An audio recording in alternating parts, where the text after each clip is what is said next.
भगवान श्री राम के अयोध्या के आगमन के लिए हो रही तैयारियों को लेकर जम्मू भी इस समय पूरे भक्तिमय माहौल में घिरा हुआ है। आप देख सकते हैं कि किस तरह से भगवा के ये जो ध्वज हैं ये जगह जगह आपको देखने को मिल सकते हैं, लेकिन आपको तालाब किलों में आना पड़ेगा। वजह यह है कि भगवान श्री राम के प्राण प्रतिष्ठा को लेकर तालाब किलों में राकेश गुप्ता ने एक नया ऐलान कर दिया। इनका ये कहना है कि यहाँ पर ये ध्वज जो है वो लोगों को निःशुल्क यानी फ्री दिए जाएंगे।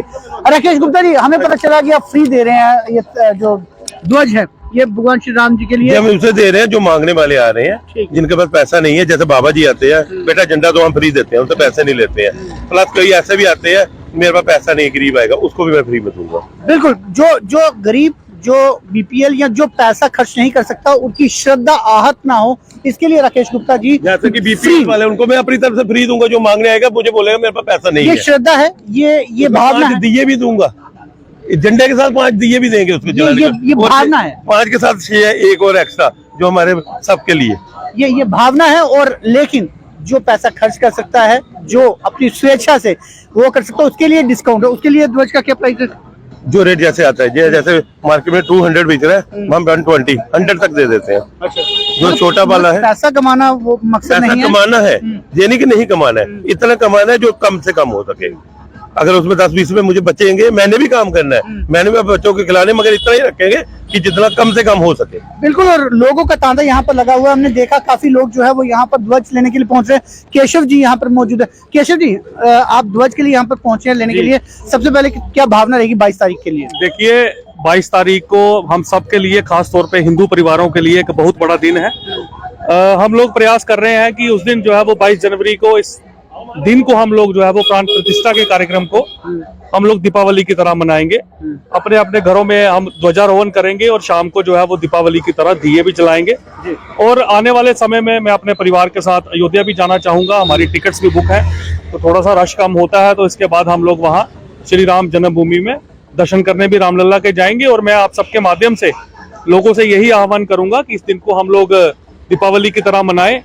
और मैं धन्यवाद करना चाहूंगा माननीय उच्चतम न्यायालय का कि जिन्होंने एक बड़ा ही अच्छा डिसीजन दिया। एक काफी लंबे समय से जो एक लंबित जो मांग थी हम सबकी, वो आज पूरी हुई है। इसके लिए कई कार सेवकों ने जो है वो अपने प्राणों की आहुति भी दी, और आज जो है वो उनकी आहुति जो है वो बेकार नहीं की। और हम धन्यवाद करेंगे माननीय मोदी जी की सरकार का और उत्तर प्रदेश के हमारे यशस्वी मुख्यमंत्री योगी जी की सरकार का, कि जिन्होंने इतना बड़ा भव्य राम मंदिर जो है वो हिंदू समाज के लिए वहां बनाया है। बहुत शुक्रिया। जय श्री राम। जय श्री राम। तो कहीं ना कहीं इस समय जम्मू शहर में भी तैयारियां लगभग मुकम्मल होती जा रही हैं। आप इस तरह के ध्वज जो है वो देख सकते हैं तैयारियों के लिए, आपके घरों के बाहर लगाने के लिए, और लोगों ने अपनी गाड़ियों पर लगा रहे हैं, अपने घरों की छतों पर लगा रहे हैं। मकसद सिर्फ इतना है कि भगवान श्री राम के लिए। जय श्री राम जी। क्या है इसका मंत्र बने हमें तो ऐसे खुशी हो रही है जैसे स्वर्ग में हम पहुंच गए हैं जी। राम मंदिर बनना हमारे लिए सपना था। हर कोई तो अयोध्या नहीं जा सकता, लेकिन फिर भी खुशी यहाँ पे रहकर भी मनाई जाएगी। इतनी खुशी है ना, खाली मंदिर बनने की खुशी में ही जी हमने तो जाना ही जाना है। हाँ। ये तो हो ही नहीं सकता जी। और भगवान ने चाहा, अगर 22 तारीख को नहीं जा पाए तो उसके बाद ही जाएंगे, लेकिन जाएंगे जाना तो बाद में ही है। 22 का तो सवाल नहीं पैदा, वो तो VIP लोग जा रहे हैं जी। अभी तो थोड़ा अनकम्प्लीट है, अभी कम्प्लीट नहीं है, पूरा हुआ है, लेकिन 22 को उन्हें ओपनिंग रखी है, इसके लिए जाना तो हमने है। चलिए, श्रद्धा भाव जो है वो आप साफ तौर से देख सकते हैं कि 22 तारीख को हालांकि बड़ा कार्यक्रम है, उसमें हर कोई व्यक्ति जो है नहीं जा सकता, लेकिन उसके बाद की तैयारियां लगभग मुकम्मल हो चुकी हैं।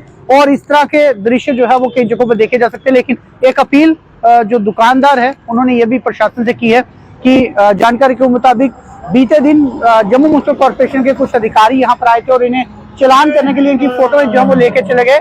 उस चीज को लेकर इन्होंने कहने का अपील की है कि 22 तारीख तक की इन्हें इजाजत दी जाए, ताकि इस तरह का जो ध्वज जो है वो बाहर लगा सके, ताकि इनका श्रद्धा भाव जो है वो बाहर उभर कर आ सके। और इसके अलावा काबिल तारीफ राकेश गुप्ता जी जैसे लोगों के लिए भी है, जिन्होंने ये घोषणा की है कि सस्ते दामों पर ये ध्वज देने के अलावा यदि कोई गरीब या जरूरतमंद लोग आते हैं तो उनके लिए ये फ्री में 5 दिए और एक ध्वज जो है अपनी तरफ से स्वेच्छा से देंगे। फिलहाल इसी तरह के अपडेट के लिए आप जुड़ रहिए जम्मू न्यूज़ के साथ।